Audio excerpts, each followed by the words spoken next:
Bonjour à toi et bienvenue sur la chaîne Star en Maths, la chaîne des élèves qui veulent progresser en mathématiques. Ici Romain, comme d'habitude, j'espère que tu vas bien. Alors dans cette vidéo, je voulais parler d'un petit truc très simple qui est que pour se concentrer, il faut absolument réussir à dégager ton bureau. Je sais que ça paraît être inutile, tu te dis mais pourquoi vraiment ranger mon bureau, sachant que c'est une recommandation que ta maman peut-être t'a déjà fait et que tu te dis bon, ranger mon bureau c'est vraiment pas quelque chose que j'ai envie de faire et bon, les choses s'accumulent et tant pis, c'est comme ça reste.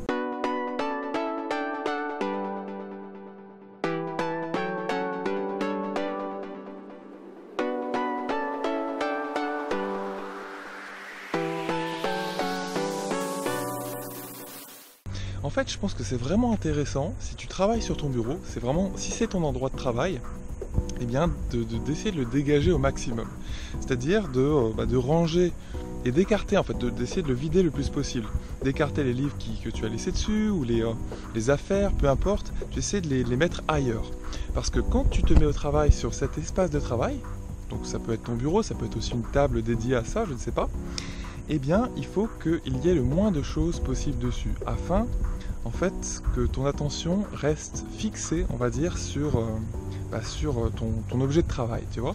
Parce que quand tu as plusieurs affaires sur ton espace de travail, ton attention, elle se dilue, si tu veux. Parce que de temps en temps, tu vas jeter un coup d'œil à ceci, ou jeter un coup d'œil à cette affaire-là, pourquoi tu l'as laissée là, etc., qu'est-ce qu'elle fait là. Tu vois, tu vas avoir des possibilités de distraction. Et il faut pas justement, il faut avoir le moins possible de possibilités de distraction quand tu travailles. Moi je me souviens en prépa, quand c'était la première fois que j'étais en internat, et quand j'étais dans ma chambre, j'avais un énorme bureau qui prenait toute la largeur de la pièce, parce que c'était une petite pièce de à peu près 9 mètres carrés. Et en fait, ce bureau, j'avais juste mis une lampe dessus. Il n'y avait quasiment rien. Et mes classeurs, etc., je les rangeais ailleurs. Donc en fait, quand je travaillais, j'avais que ça à penser. Et c'est, je pense aussi, ce que tu dois avoir chez toi. Il faut que tu t'aménages un espace de travail qui soit... Il faut quand même que ce soit agréable, tu vois.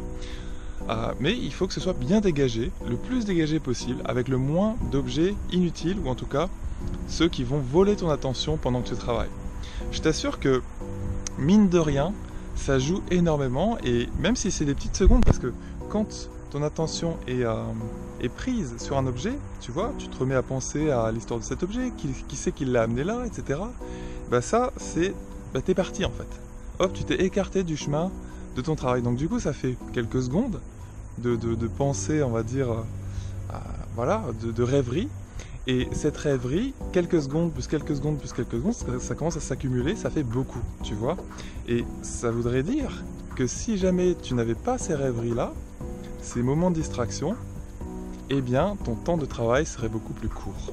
Et je t'assure que cumuler, ça commence à faire quelques minutes. Et après, ça dépend des gens, mais je t'assure que tu pourrais passer moins de temps au bureau, rien qu'en appliquant ce petit conseil qui est de bien dégager ton bureau, mettre les affaires ailleurs, ne pas avoir en fait dans ton champ visuel des éléments qui viendraient te distraire. Voilà, je pense que tu as bien compris le conseil. Moi-même, j'ai essayé de toujours l'appliquer. C'est normal, il y a toujours des choses qui s'accumulent sur notre bureau. Voilà, c'est la vie, hein. On met des choses dessus. Et c'est bien aussi de temps en temps de se dire, ok, je vais dégager ces choses-là. Comme ça, quand je reviendrai au travail, j'aurai cet espace qui est un beau plan de travail, bien dégagé. Et quand cet horizon est dégagé, j'ai un espace de réflexion. Et je peux avancer sur mon travail scolaire. Ça marche ?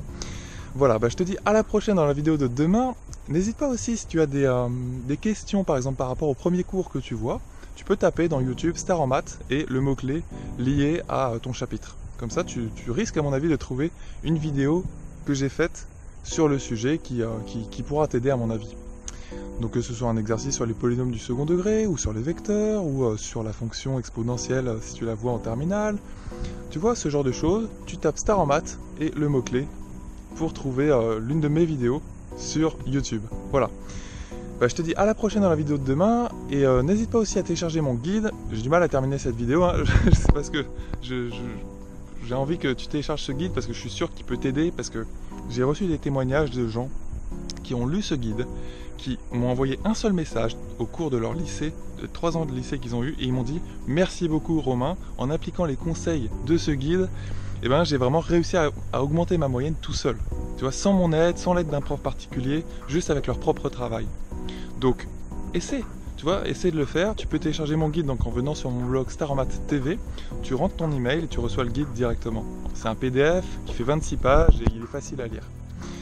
Donc voilà. Et n'hésite pas aussi, si tu es intéressé par des cours avec moi en direct, eh bien à t'inscrire à l'un de mes programmes. Si tu es en seconde, en première S ou en terminale S, pour l'instant je m'occupe que de ces 3 classes parce que j'ai pas le temps pour d'autres classes.